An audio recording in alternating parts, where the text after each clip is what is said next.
Don't get me wrong, the Animist and the Exemplar both sound pretty neat. But it's something else entirely that truly has me excited.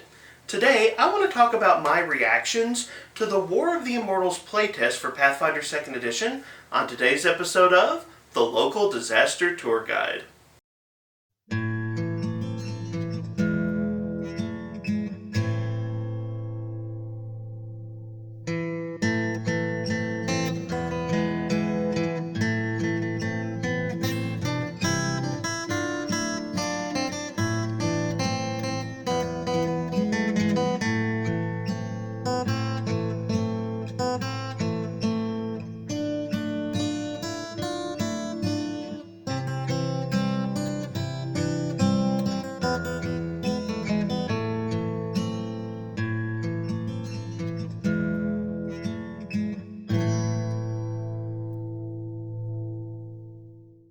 Hello travelers and tourists, my name is Mark and I am the local disaster tour guide. That's right, I am a storyteller that's here to give my reactions to the War of the Immortals playtest, and what can I say but hey, you're welcome. Listen, I have a toddler. You should honestly be impressed by the restraint I show when it comes to making Disney references on this channel. So recently, Paizo dropped a playtest for a couple of new classes that are going to be appearing in Pathfinder 2nd Edition next year. And these are the Animist and the Exemplar, which are going to be part of a book called War of the Immortals, centering around a major narrative change that's happening in the Galarian setting, where the gods are going to war, and just about everyone's getting mixed up in the madness. Paizo is obviously looking to do a pretty serious shakeup to their setting, and as part of that, they're bringing two new classes to the game, the Animist and the Exemplar, neither of which have been seen before in any Pathfinder product. So today, what I wanted to do is I wanted to talk a little bit about my reaction to the War of the Immortals playtest. I want to focus in on four particular things that Paizo has announced as part of the playtest. Obviously, two of them will be the classes in particular, but then I want to mention a couple of other things that have been brought to light as well, and just offer my thoughts about what Paizo is doing here. Now, allow me to say up front, my table has not had the opportunity to actually participate in the playtest. You may have noticed my channel has been quiet for a couple of weeks, and the reason for that is back in August I had an injury to my knee while I was at work, and I just had to take a break from a lot of things, video production included, and one of the unfortunate side effects of that is my table really hasn't had a chance to get in on the War of the Immortals playtest. I have read it several times, and I certainly have a lot of thoughts just as someone who plays Pathfinder, reading what Paizo has given us, but I will admit these thoughts do not come from a place of actually seeing how it works at the table. So up front, let me say, this is one conversation where I would really love to hear from you all. If you've had a chance to actually playtest the Animist and the Exemplar, if you've had a chance to see how these things work at your table, I would love to hear your experiences, because this is an area where I haven't really gotten to dive in the way I normally would. Still, even on a casual reading, I've found several things I think are very interesting, and a few things that I think are a little bit concerning, and I want to talk about those today. Still, since we're discussing the War of the Immortals, I guess we need to take the time to placate the all-powerful algorithm that governs us here on YouTube, so please remember, if you enjoy this video, like, share, subscribe, do all of the stuff that helps support the channel. You can check out my free Discord or my Patreon, there'll be links in the video description, but as always, the best thing you can do, join in the conversation. I would love to hear your thoughts. With all of that out of the way, I'd like to talk about the four things that have come out of the War of the Immortals playtest that really stand out to me as a fan of Pathfinder 2nd Edition. First up, I want to talk about the designers at Paizo have mentioned that they are going to be pushing for more immortality mechanics inside of Pathfinder 2e. And as a quick example of this, the new Animist class, one of their level 20 feat options is essentially a feat that allows them to reincarnate at a community that they have a special bond with should their character pass away. If they die, the spirits that they work with basically carry them home and restore their body and allow them to be reborn, creating a form of pseudo-immortality for Animist characters. There's also a level 20 feat for the Exemplar class that allows for a limited type of immortality as well, and the designers at Paizo have mentioned that War of the Immortals is going to bring more mechanics like this into the game. Now, I will admit, this is an area where I'm a little bit conflicted. Narratively, it's definitely interesting. It's going to shake up the Galarian setting in some interesting ways. It's going to open some very neat possible storylines, and the fact that player characters can get in on those storylines, definitely a good thing. That being said, limited immortality is kind of a weak mechanic in my overall opinion. As we can see from the examples from the playtest, these immortality mechanics are going to be essentially level 20 mechanics, and level 20 mechanics are the kind of things you expect to see near the end of a campaign. And that's kind of a weak time to introduce a resurrection or get out of death free card to the game. Like, I understand what Paizo's going for here, and narratively, it's amazing, but in terms of actual mechanics of gameplay, I think this push by Paizo towards immortality mechanics could ultimately fall a little flat just because it comes so late in character progression. Now, obviously, Animist and Exemplars and the other classes inside of the game, they clearly have other level 20 options, so it's not like Paizo is forcing people to go in one particular direction. So ultimately, I don't think it's going to be a huge negative to Pathfinder 2nd Edition. I just worry that the fun narrative implication is not going to match with the relatively weak mechanical implications, and that it might end up being a little disappointing as a result. And in fact, that kind of leads to one of my big reactions to the War of the Immortals playtest overall, which is, narratively, a lot of the stuff that Paizo is pitching is very engaging. There's a lot of stuff where I'm like, oh, that sounds cool, that sounds fun, this allows for these types of stories, and the just pure story potential of a lot of the things Paizo is doing is A+. But some of the mechanical implications of what Paizo is doing, I'm not sure if it's going to have the best impact on the game. I don't necessarily think the mechanics will be bad, I'm just not sure if it's going to measure up to what the narrative is trying to do, and that worries me a little bit. And a good example of that is one of the new classes that is being playtested right now, which is the Animist. Now, the Animist is a brand new class in Pathfinder, sort of. You can kind of see some of the legacy of the Shaman and Medium from Pathfinder 1st Edition that's been brought over for the Animist in Pathfinder 2nd Edition, but there are definitely plenty of new spins and new ideas here, so I do think the Animist can qualify as a genuinely new class that we can engage with, and the overall principle of the Animist is that you are playing a character who bonds with spirits. Narratively, I feel like Paizo has done a very good job here. There are lots of unique spirits that you can bond with, and you also have this interesting mechanical choice between, does your Animist bond with one particular spirit and just have a very close relationship with that spirit, or do they channel multiple spirits, and are they really effective at what is essentially borrowing power from multiple sources, switching out what they have available according to their needs? I think a lot of the choices for the Animist are narratively interesting, they are very engaging, and across the board, the Animist has a lot of flavor wins. A good example of this are some of the new spell shape feats that the Animist can take. Now, I don't know if Paizo's come out and said this, spell shape looks to be what Paizo's going to replace metamagic with in the remaster here in a couple of months.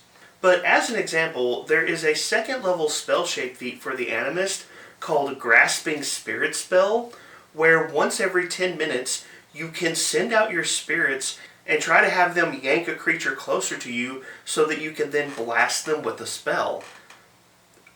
That's cool!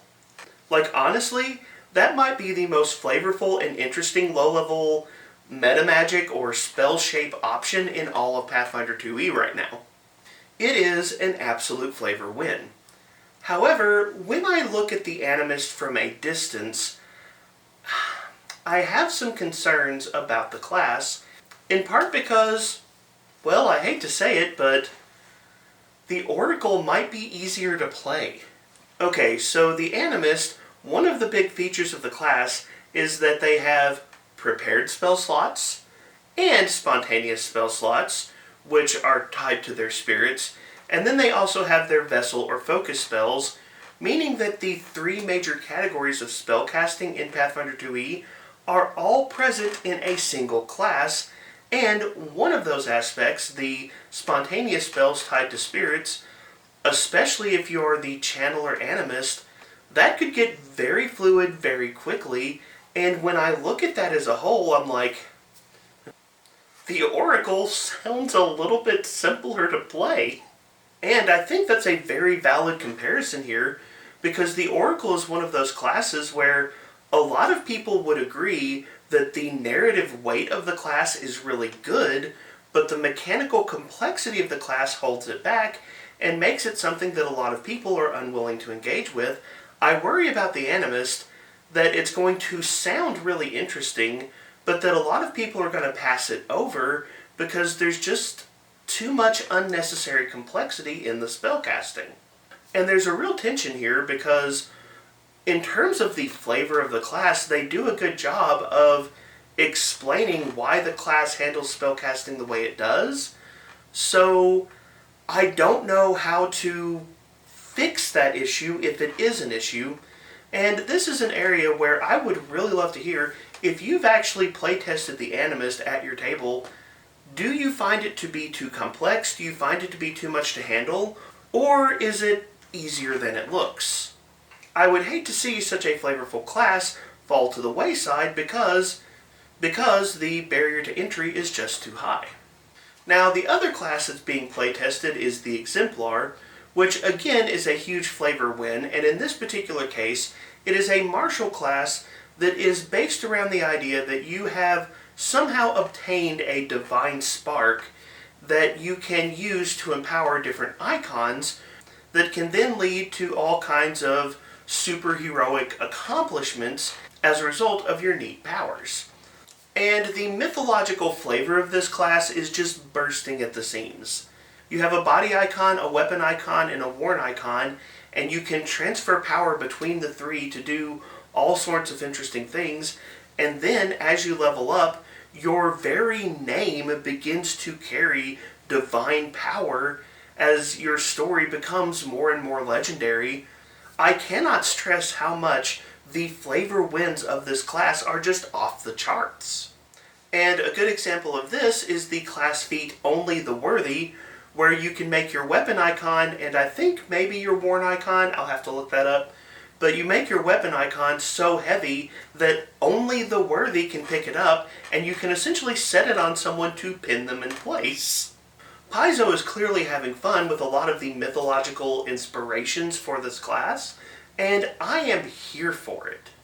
Now, between the Animist and the Exemplar, I do think the Exemplar is in a better place, mostly because the Exemplar is a martial class and not a spellcasting class, so it's just a little bit simpler to do. Now, really quick, Exemplars can get access to domain spells, but they are not automatically a spellcasting class.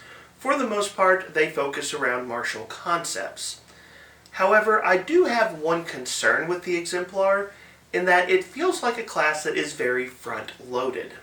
Basically, there is a lot of stuff on the Exemplar that is really, really exciting, especially at low levels, and when you're early in your Exemplar build, you're going to be having a lot of fun, but then, later on in the class, it feels like, I don't know, the back half of the class doesn't measure up to the front half, at least not in the way that you would have hoped. Let me give you an example. There is a level 15 option for the Exemplar called Teacher of Heroes. Very cool sounding, like the idea. However, there is a level 7 exemplar option called Peerless Under Heaven. Now, really quick, which one of those sounds like it should be the high-level option, and which one sounds like it should be the mid-level option? Well, to be honest, things like Teacher of Heroes, as cool as that is, doesn't have quite the same narrative impact that Peerless Under Heaven would have, and so placing things like Teacher of Heroes later in your progression means that the back part of the class doesn't feel as good as the front part of the class. And I'm not diving into the mechanics in this example, but I'll even say, mechanically speaking, things like the level 7 Peerless Under Heaven are a lot more engaging and interesting than some of the level 15 options like Teacher of Heroes. This is a class where it feels like Paizo had a lot of really fun ideas that they threw very early into the progression, but then it feels like they kind of struggled to fill out the back half of the class. And I would hope, as a result of the playtest, that maybe Paizo gets some ideas about how to flesh out the back portion of the exemplar so that it's just a little bit more narratively engaging. Still, the biggest thing in the War of the Immortals playtest, at least for me personally, is a little throwaway sentence that is found in one of the first paragraphs of the playtest, where Paizo just casually drops that Mythic Rules are returning to Pathfinder 2nd Edition. What? This has me through the roof excited. I honestly did not expect Mythic Rules to return, and Paizo could have released that paragraph and I would be freaking out because of how excited that I am. For those of you who don't know, Mythic Rules were a rule set released in Pathfinder 1st Edition that allowed you to play legendary characters. Characters who went beyond the normal scale for normal heroes. And anyone who has played Mythic Heroes, and especially anyone who has game mastered for Mythic Heroes, I did it 3 times, can tell you that the Mythic Rules were a ton of fun and terribly unbalanced. It was honestly a nightmare trying to run those games. But man, it was so enjoyable. Mythic Rules were a ton of fun, and I can't dive into everything that I loved about them in this particular video, but one of the cool things about Mythic Rules is they kind of wrapped around Pathfinder 1st Edition rather than just building on top of. Now, that did make balance harder to manage, but what it did is it made it where Mythic was something you could engage with, even with low-level play, and then it could follow a character throughout their entire journey, and essentially reflavor the entire campaign, and that was really, really cool. Mythic was more than just level 21, level 22, etc., etc., but it was essentially a shift in what the campaign was supposed to feel like. That was amazing. And even as a GM, for all of the frustrations that trying to balance Mythic play created, I still gladly returned to those rules several times because I just enjoyed the narrative shift that it allowed. So to hear that Paizo is revisiting Mythic Rules in War of the Immortals, that makes me so excited. And from what I understand, Paizo has said that the Mythic Rules are going to be similar in philosophy. They're not intended to build on the top of Pathfinder 2e, so Mythic characters in Pathfinder 2e aren't going to be level 21, level 22, etc., etc., but rather it's going to be a modification of the game throughout play, and if Paizo's doing that again, I am super excited.